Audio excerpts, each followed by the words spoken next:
I feel the Spirit moving in me. I feel the Spirit moving in me. Love is like a boomerang. There's a story that I found in Unity magazine, the March-April version of it, and it's titled A Singular Sentence. And it talks about courageous love. Courageous love that shows up in unlikely places. Ever had that happen before? It's a story about Army veteran Joe Cerna, who told his wife what happened after he was arrested for driving while intoxicated. He was sentenced to jail. And when he told her his story, she said, "No way, that can't possibly be true." Like most of us, Rosia, his wife, had been raised to expect that when you break the law, the punishment will fit the crime. But for the circumstance of her husband,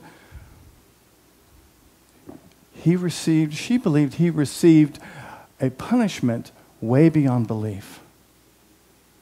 Joe Cerna is a former Special Forces soldier who had been deployed to Afghanistan 3 times. He was injured by a suicide bomber once and a roadside bomb another time, and came home with post-traumatic stress disorder, PTSD. And Joe appeared before the Cumberland County, North Carolina District Court Judge Lou Oliveira 25 times in his fight for sobriety. The last time, he didn't tell the truth about his urine test. And so Judge Leo sentenced him to spend 24 hours in jail for his punishment. And when he went to turn himself in, the judge was there. And the judge says, when Joe first came to turn himself in, he was trembling. I knew what he was going through. I am a fellow veteran who served in the Gulf War. And he said, so this is what I had to do. I just felt that I had to go with him. Joe said to his wife, he said to me that he was going to stay with me. I can't imagine that a judge is going to spend 24 hours with me in jail. And throughout the night, the judge and the veteran talked about their stories. They talked about serving in this service. They talked about being shot at. They talked about the pain.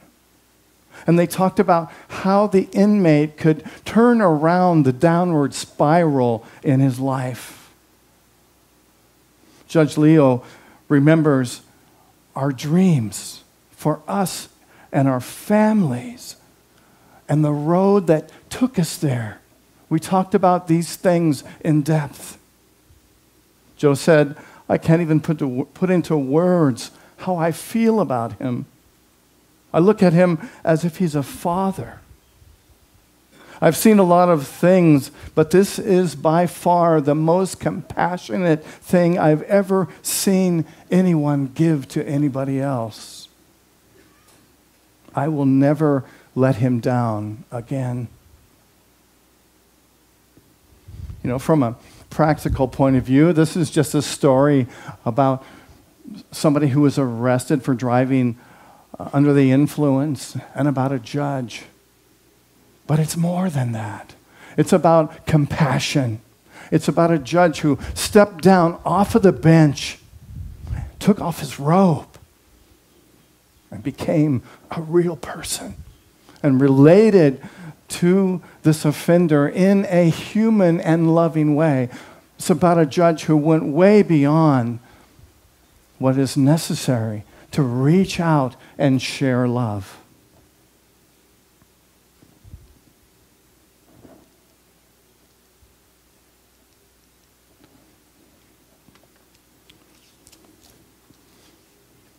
Reverend Philip White wrote this story in Unity Magazine. And he says about it, this is the realm of the sacred, the habitat of compassion, the place where God works, where past is transcended by the future and by the present. Philip White says, on my grandfather's farm, there's a water pump. And that water pump only gives water when it is primed with water. It's a simple principle that's very profound. Jesus said it this way, give and it will be given to you. For the measure you give will be the measure you receive. Judge Leo's action was one that where he truly beheld the Christ in this other man. So because it's Valentine's Day, I thought it'd be fun to talk about how love is like a boomerang. In this incredible book by Mary Kavenapakui, Awel Eau, it's a beautiful book about Hawaiian proverbs and their meaning. And I thought this particular parable is very beautiful for today. It is ua ola loko ike aloha, which means love gives life within. Love that we have within ourselves, when we share it, it actually brings life. Brings life to ourselves, and it brings life to others. Many have said that love is the bonding energy in the universe. It is that which holds us together. Some have said that love is the very force that holds our planets together in our solar system. Love. You know, a baby is born to love. And there are studies that have shown that if a baby isn't given an appropriate amount of love when it's young, it has a difficult time adjusting to life and accepting and receiving and giving love. Love is like a boomerang. It's interesting, though. I believe that we are taught incorrectly about how to find love. We're told, I was told, I guess I can say, using iMessages, that I can find love out here. And so it seems like a lot of my life journey has been about looking for love out here, trying to find the right person to love. Yeah, anybody else? When actually the opposite is true. The love we're looking for is actually in here. The only way that we can find love is, first of all, to discover it within ourselves. Because love is like a boomerang. When we have it in here and we toss it out, it comes to us in the same way. The only love we can ever feel is the love that flows through us to someone else. No one can give us the love that we need. It's not possible. We perceive that often, but the love that we're looking for out here is really the love that's in here. And when we can get to a place where we can truly love ourselves and experience love flowing through us to somebody else, that's really what love is.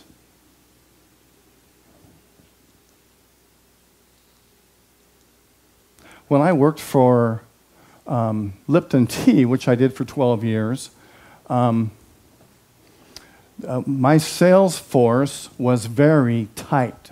We met once a week for a meeting, and then oftentimes during the month, we got together and had our little practice sessions where we practiced our sales techniques, and we helped each other with our sales presentations, because we saw ourselves as one big unit. You know, our reward was a bonus that was based on the entire sales of our sales district, which was Northern California. So we relied on each other to be strong. And we used to go to these meetings, and it was a lot of fun and a little bit stressful because we would make presentations to each other. And a new guy comes along, and his name, we'll say, was Steve. And Steve had a huge ego. Steve always believed that he did everything right. And he would often stop other people in the middle of their sales presentations and say, oh, you really should do it this way, or you really should do it that way, or if I was you, and he'd pull out his presentation, and he would start on his presentation in the middle of somebody else's presentation.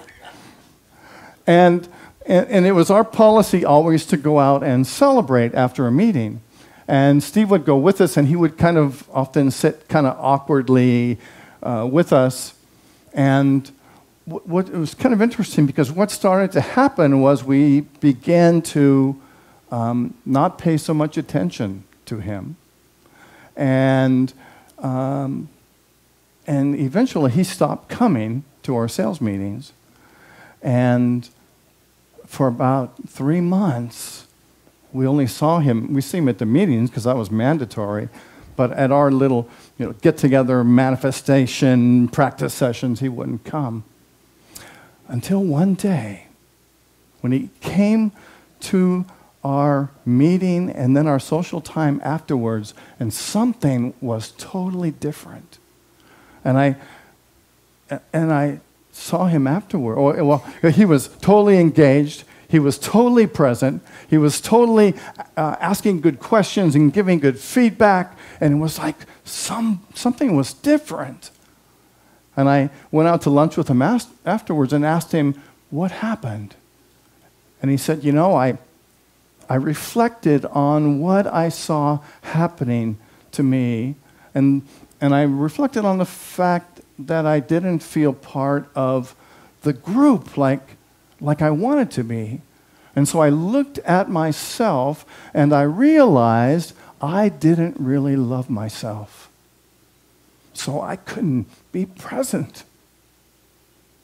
And so he said I started meditating, and I started reading some books about connecting with people, and I started practicing those principles and realized that I could love myself and I could be present for others.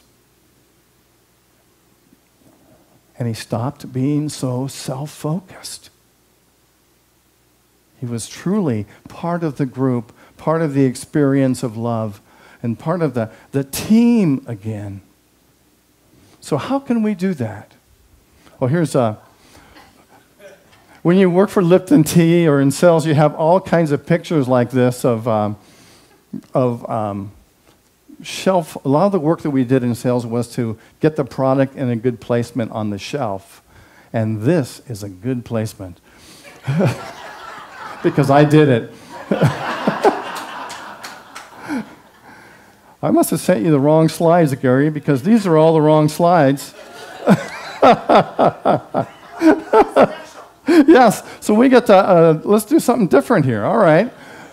I wondered, in the beginning, I thought, those aren't the slides. I did this presentation a couple times, and evidently I sent you the wrong one. So we're just going to move right on, knowing that change is afoot.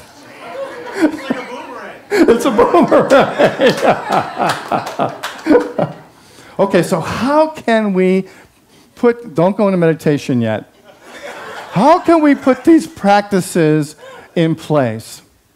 The first thing that we can do is to become a loving light, to be the presence of God, to You know, I love the idea of light.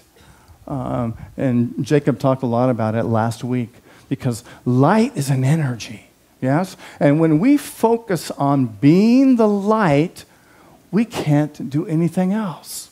If we really embrace it and say, you know what, I'm going to be the light right now.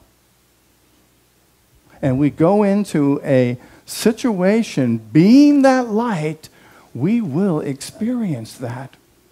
And we may have opportunities in the process to pull ourselves back and to remember that I am the light. That I am the light. That I am the light. And the second thing that we can do is to look up. So I want you all to look up and smile. Look up and smile. And now try and think a negative thought. It's pretty hard, isn't it? Isn't that interesting? It's pretty hard to think a negative thought when we're looking up and we're smiling. Well, Jesus did this a lot. When he taught, when he healed, it was often said that Jesus would hold the person or touch the person and he would look up. And I believe that he was looking beyond the circumstance, looking up to the truth, beholding the highest possibility for the person that he was healing or teaching.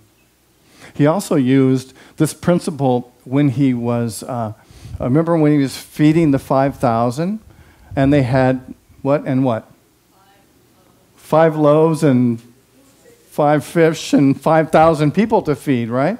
It said that he took the loaves and the fishes and he held them and he looked up beyond the crowd, beyond the voices, beyond the confusion, beyond the hunger, beyond what appears to be limitation, and he looked up and he knew the truth.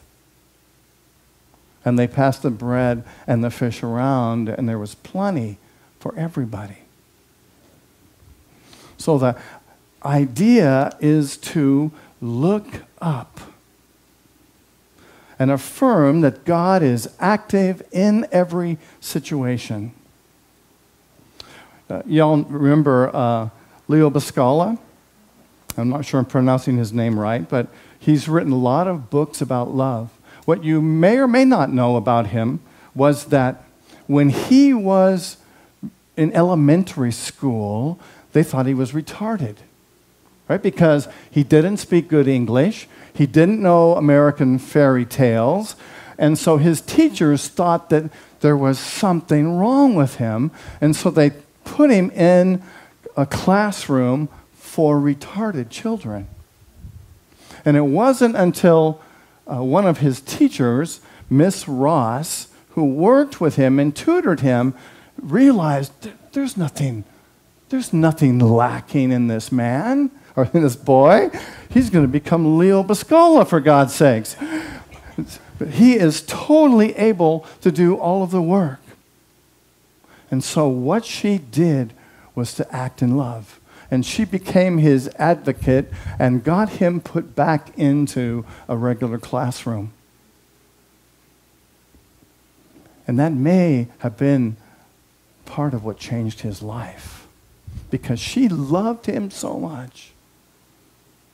And the last piece of how we can use this boomerang principle is to act in love, to do acts of kindness out of love, out of truth, out of wholeness, beholding love in someone else and then acting out of that love. D.H. Lawrence said, "Those who go searching for love only find their own lovelessness.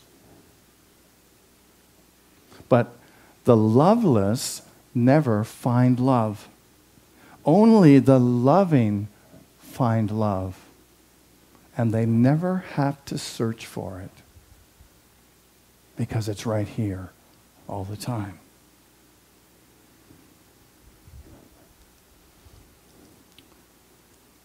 So I'm going to search for the right slide here. Love is like a boomerang. What we give out comes back to us. Ua loko ike aloha.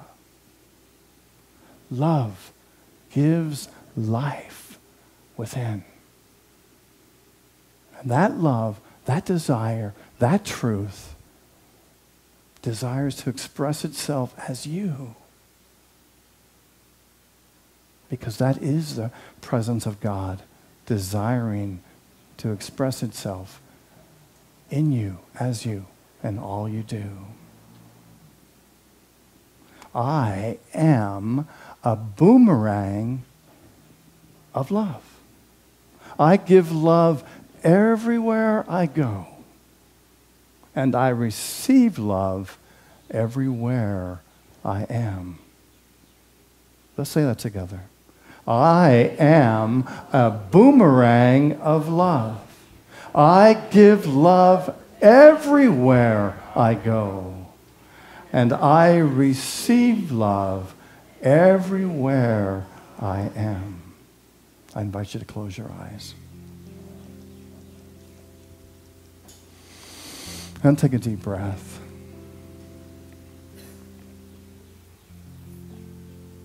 Breathing in. Breathing into that place in your center. Breathing into your heart.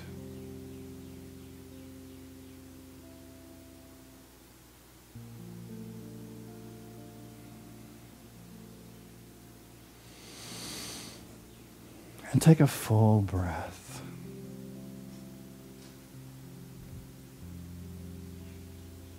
And perhaps you can see this light around your heart. Perhaps it's a golden light or a white light.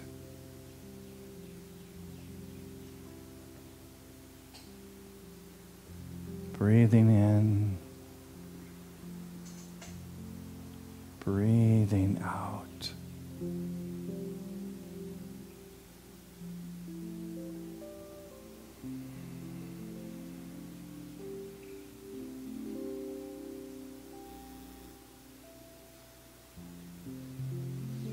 Imagine that this light of love is spreading throughout your body, moving through every cell, every space.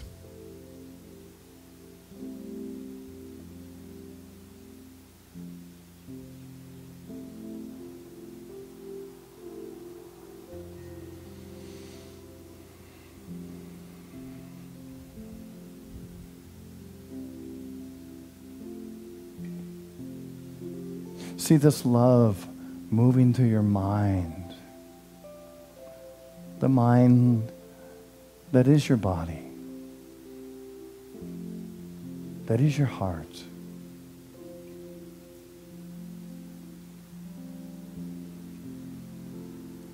A mind and a knowingness that emanates from the essence of who you are and vibrates through all matter.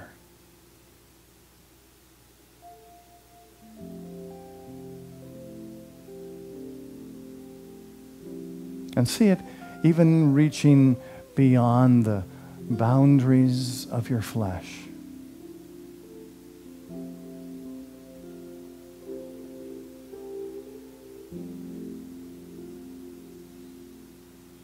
Perhaps like an aura of light.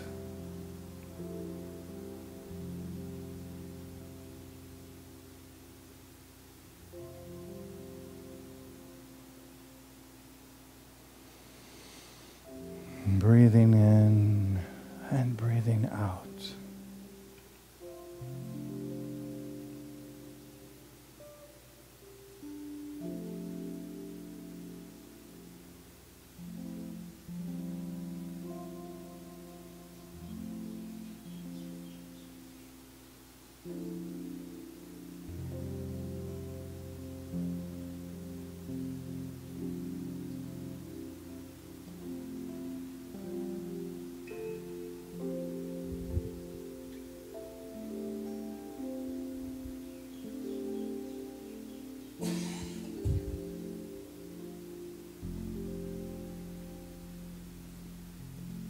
Imagine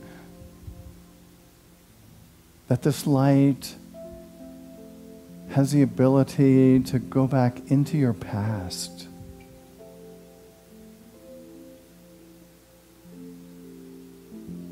And that this love is transforming the past, changing the memory, the thought.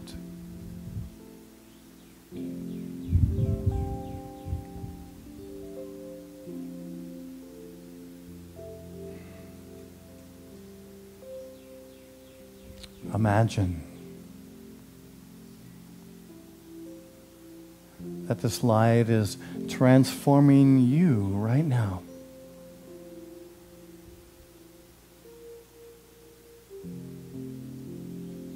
Healing, loving, blessing. And imagine that this light is moving out into the future, touching all life.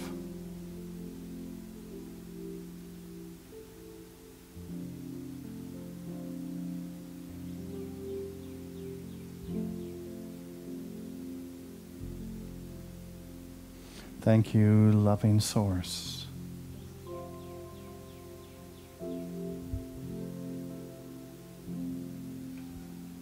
Breathing in and breathing out.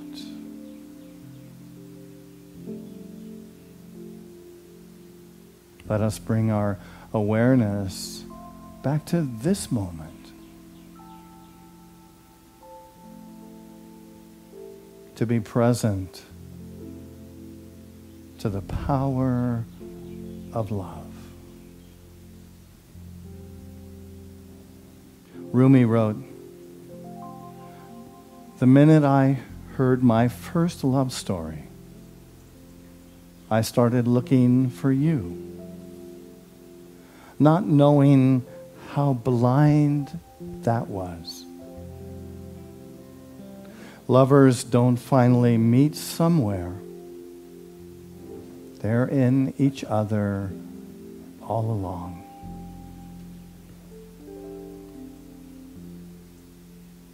And so it is. Where I live, they're all raised